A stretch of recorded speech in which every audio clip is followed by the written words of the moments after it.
Counselor Accents Podcast. Two school counselors who love their jobs. Oh, and they happen to have Southern accents too. Bless their hearts. I'm Laura Rankhorn. I'm Kim Crumbly, and finish it, Laura. Thank you. Together, we are Counselor Accents. Every once in a while, I'll throw you a bone. I appreciate So that. this is our rubber meets the road. Yes. Just that chicken nugget that you were going to get midweek. And today we're going to talk about something near and dear to everyone's heart. Oh, yes. And that is state testing. 'Tis the season. 'Tis the season to be jolly. Not at all. Jolly. I just feel like everybody went. I heard a collective. "Ugh." Well, I did that too. Yeah. This is Yeah, it's like like, my least favorite. Well, to begin with, whether it is one of those things where you hear that you feel for teachers who are having to do the state testing, because any year you feel like the pressure they're under the gun to perform and to show Yeah. growth with students. And with that comes a lot of anxiety. Yeah. The building just changes during testing season. And I have seen good people go rogue. I have seen the most cotton candy teachers blow their tops. I've seen, if you've been in it long enough, you have seen some things. So, but it's that anxiety. And that's a good, like, if we were going to number our points, which we're never successful in doing because we always lose count, but I'd like to make that point number one. And I don't even know if that was going to be one of your points, but I think that starting now, from here on out to the end of the season, to the end of the school year, we need to remind our listeners, like, do not be offended. People are not they're in their animal brain because there's so much that we have to pack in between now and the end of the school year. Yes. Let things roll off your back. And this is us too. When you offend me, I'm going to let it roll off my back. Okay. And when you offend me, I want a written apology with some kind of sweet treat with said written apology. Done. We say there's no excuse for rudeness, but we can't control. But it brings a lot of anxiety, not only for teachers, but it brings a lot of anxiety for students. And so that's point two. We are going to be addressing how we are going to help mediate the anxiety level in our building during this season, and just being aware of it. And because we can't say this doesn't have anything to do with us, because part of what we have to help students with is that academic component. And this falls under the academics as the testing and the state testing.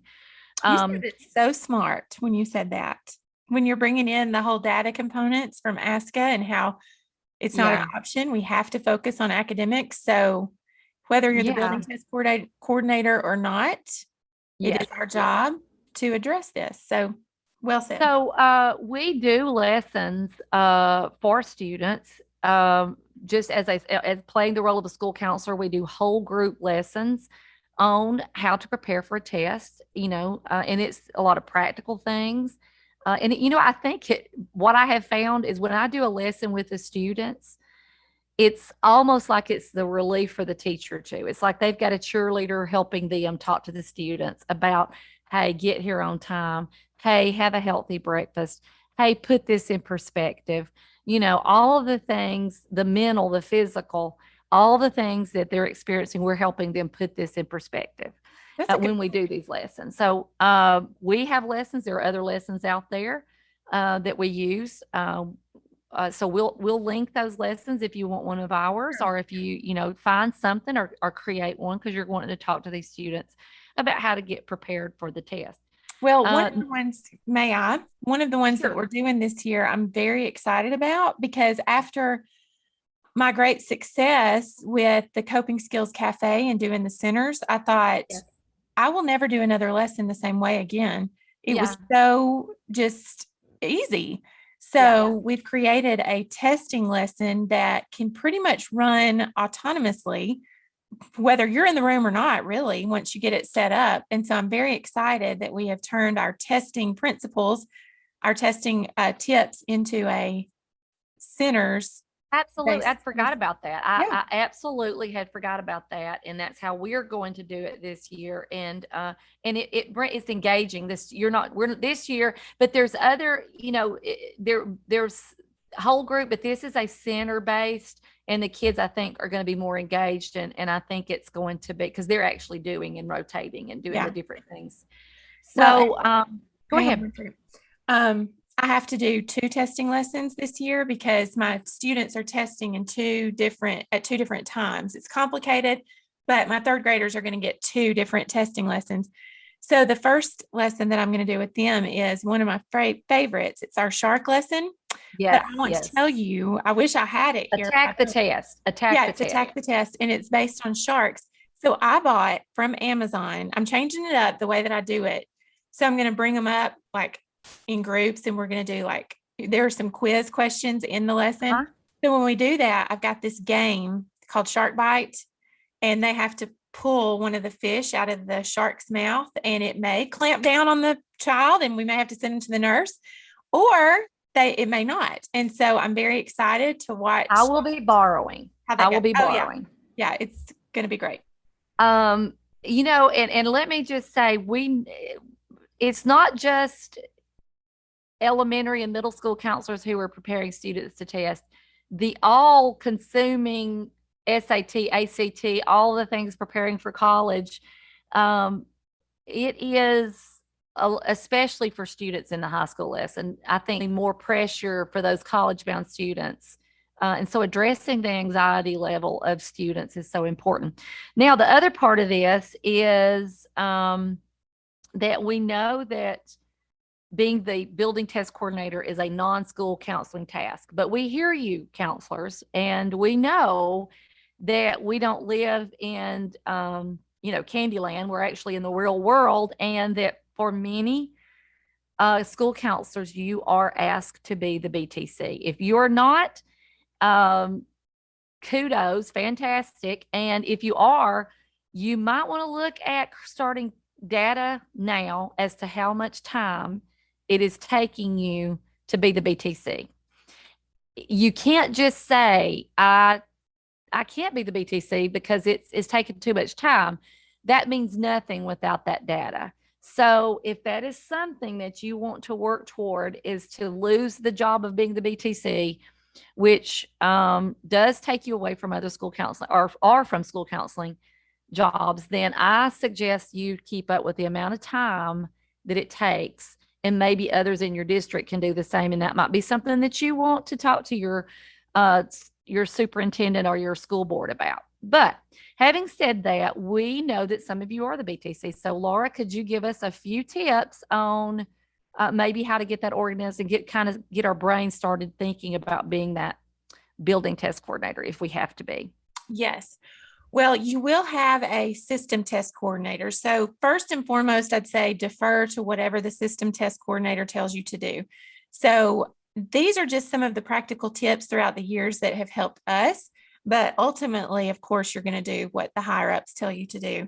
But one thing that's helped me, knowing that I am responsible for this going smoothly on the teacher's side of it, first of all, I would like to say that I remain very calm. So I would say, first tip, stay calm as the BTC. You're going to have situations where the technology doesn't work correctly, and the teachers are going to be frazzled because they feel like this is going to come back on them. If you go in and you're frazzled, a calm brain is the only thing that can calm a frazzled brain. A frazzled brain can't calm a frazzled brain. So stay calm, go in and just let them know we're going to fix it. Before teachers even test, I create packets for them. And on the front of the packet is a checklist. I love a good checklist. I love a visual. It makes me feel organized. And on that checklist, I just have the things that they need to have in the packet, like a roster. I will print the rosters. I will print the student test tickets. However your school system does, have the paperwork in that packet for them. I have everybody a printed seating chart I have a testing sign already printed and ready to go in their packet. And I also include a couple of irregularity reports just because it gives them peace of mind to know that if something does go wrong, they don't have to, it's not a big deal. They can just fill out the irregularity report and turn it back in. Hear me on this because this is a big mistake that I've made in the past, but communication is key.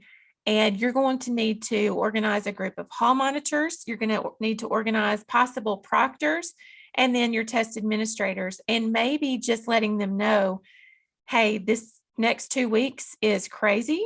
My schedule's not going to be the same as it usually is. And, you may have a student who's chronically absent that comes in at 10 o'clock in the morning, and you may not know if they're going to be there all day. So you may have to test them right at 10. So you may want to go ahead and communicate that to some of your test administrators, your proctors, and your hall monitors and say, I may need you at a moment's notice. Is that going to be okay? And just I love that, being proactive. Yeah. It's easier ahead of time than in the battle when you're going to them saying, I need you. And they're like, oh, yeah. Then you have attitude. So, yes. Yeah. I got and in the event that you do have attitude, which I've had before, yes, I knew that it was not directed at me personally. It was the way that they felt. And I didn't take it personally. I let it roll off my back. I apologized. I did all the things. And it's really impossible to offend us. And that was a prime example. They were upset. Very good. We handled it. Yeah. Okay.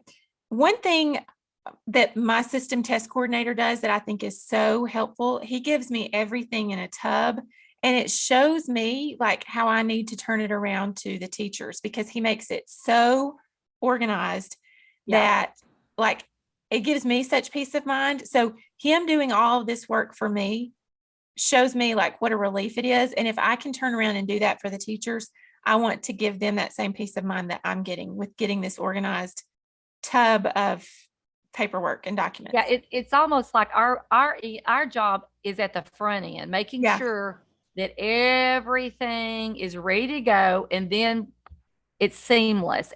As the more we're thinking ahead about how this is going to go and making sure, like you said, we're communicating that, the more seamless this will be. So make sure that you have a policy. And I know that you guys do. Y'all are saying that this is common sense. Yes, you're right.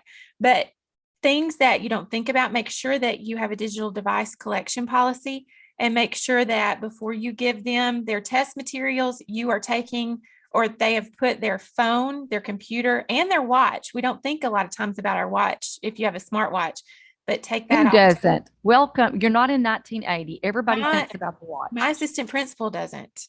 Okay.